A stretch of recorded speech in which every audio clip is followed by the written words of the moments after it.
Hi, Sai here from Music Radar. Today I am checking out the brand new H90 Harmonizer multi-effects pedal from Eventide.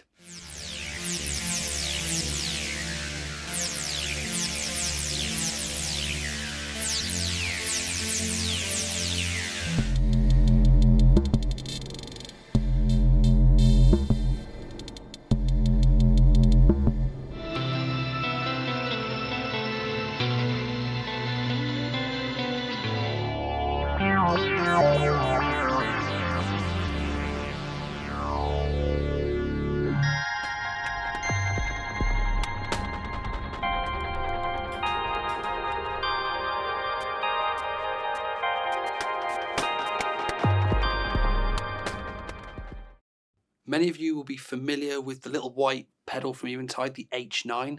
It's synonymous with producers, live performers the world over. You've probably even seen them sort of rocking too in a live setup. That, of course, is something that Eventide has also noticed, hence why they've kind of stuck two H9s together to make the H90.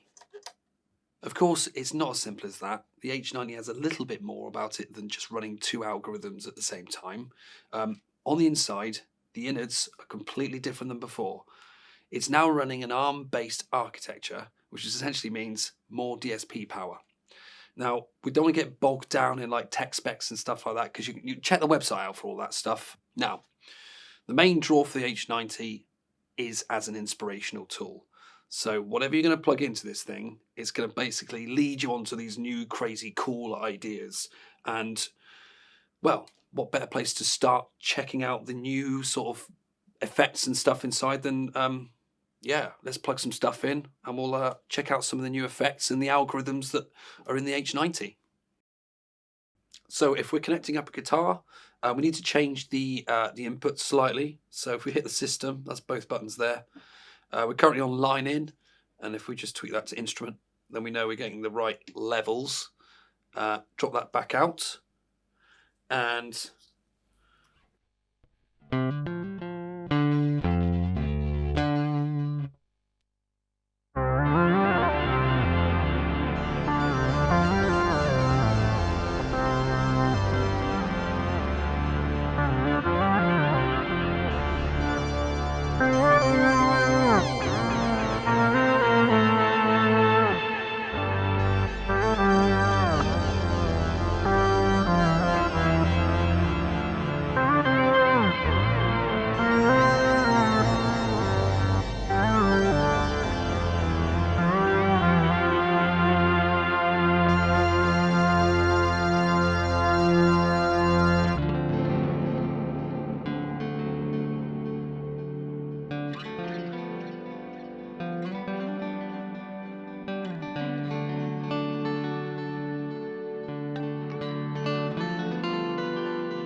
why you're able to sort of tweak the 3 parameters that are displayed here at once, if you kind of want to like mix it up a bit more in these sort of performance stakes, there's a perform button right here. Now this knob basically is the hot knob. Now you remember the hot knob from the H9, that was the big round one in the middle.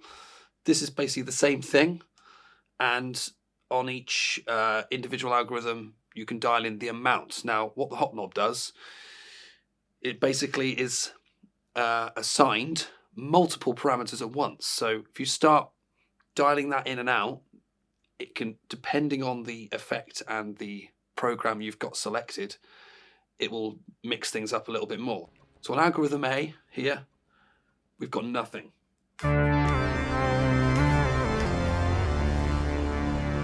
If we start mixing that in, you'll notice the cutoff changes. But also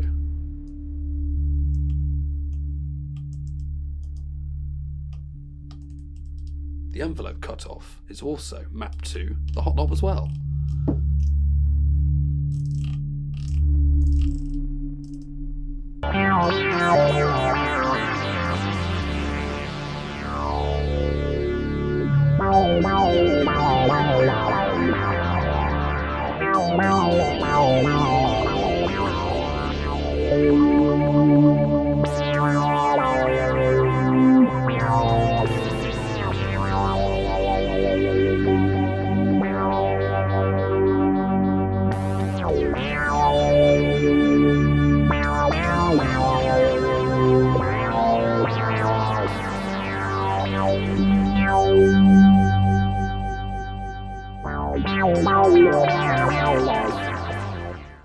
So the architecture of the H90 is that it starts off with programs at the top.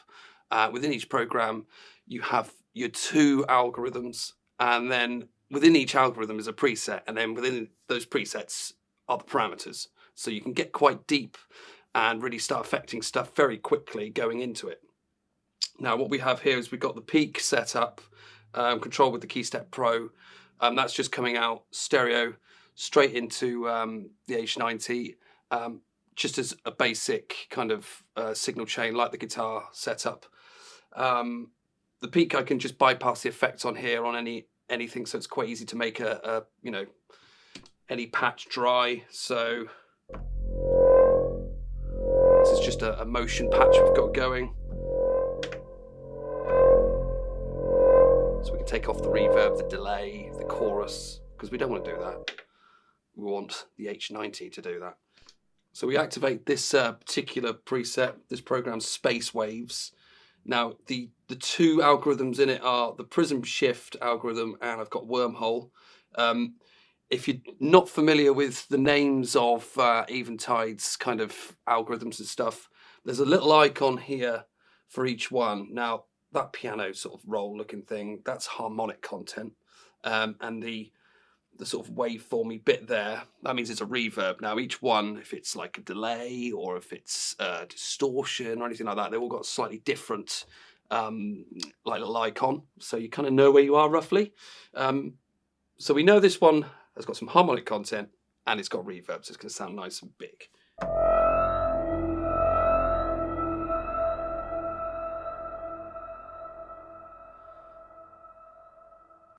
So our 3 macro knobs are default to parameters within each algorithm. Now, it depends on the program which algorithm has got a parameter mapped to one of those macros. Now you see here, we've got the ARP order, the length and the diameter, but if you notice there's A next to that one, B, so that means it's the length and diameter of the reverb and then the ARP order of the Prism Shift, so it's like a pitch shifty thing, right? And then if you hit the presets button, you can select either A or B, and then you can start tweaking parameters. Now, hit the parameters button, and then you can cycle through, and then you get all the parameters for that particular preset within that algorithm.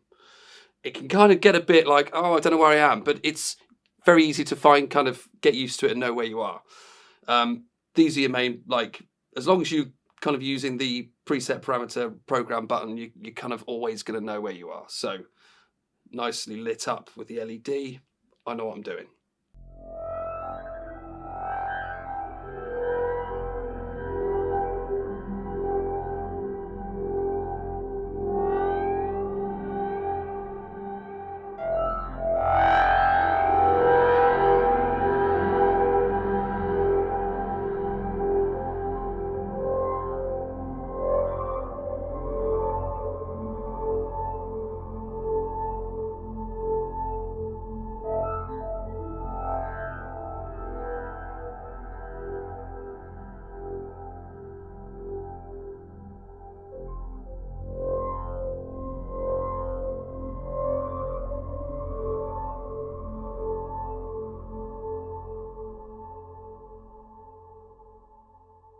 So if I want to start changing the algorithms within these programs, easily done. If we hit the presets button here, we can cycle between the A slot or the B slot. I want to change the flanger. These three macros here have now changed to search functions. We can see that all of them are well, they're basically set to all. So I'll be looking through everything, and there's quite a lot.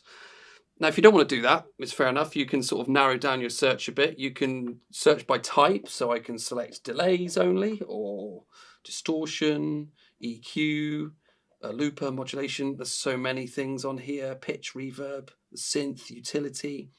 Or I can select like an individual algorithm itself. So we're going to be cycling just presets within that algorithm. I'm going to go with bouquet delay, and then we're going to be selecting only presets from that algorithm.